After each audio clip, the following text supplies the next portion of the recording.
પેલા તો છે ને તાર પપ્પા પાસે કાંઈ નતું, પૂછજે હાંજે આવે ને ત્યારે. ઈ તો અહીંયા રૂમ લઈને આવ્યા પછી તાર પપ્પાને એટલું બધું ભેગું થયું, નકર કઈ થાત નહીં. અને હું લગ્ન કરીને આવી ને આ લોકોએ મને હું કઈ હેરાન કરી છે કે તું વાત પૂછમાં. હું રોજ સવારે વહેલી ઉઠી, 3 ટાઈમનું જમવાનું બનાવતી, બધાને ગાભાઈ ધોતી, બધાને ઠોબરાઈ ધોતી, વાડિયા જઈને કપા હોતન વીણતી અને આવીને તગારા હોતન ઉચકતી. બોલ લે.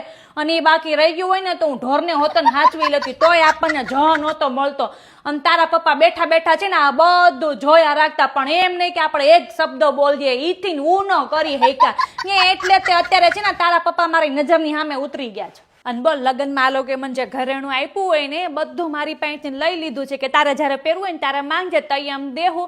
તા ફઈના લગ્નમાં મેં માંગ્યું ને મારું ઘરેણું, તો મને શું કે ખબર, એ કે કયું તારું ઘરેણું, કે ઈ તો અમે વેચીને છે ને ખેતર માટે ખાતર કે અમે લઈ લીધું. તારા પપ્પા ન્યા જ ઉભા હતા. બોલ લે. તો એક શબ્દ તારા પપ્પા ન બોલ્યા. અને જયારે એ લોકોને મકાન લેવાતા ને તો મેન તાર પપ્પાએ રાતોરાતમાં એ લોકોને આખું મકાન ચણી દીધું હતું. પૂછજે તાર પપ્પા સાંજે આવે ને ત્યારે.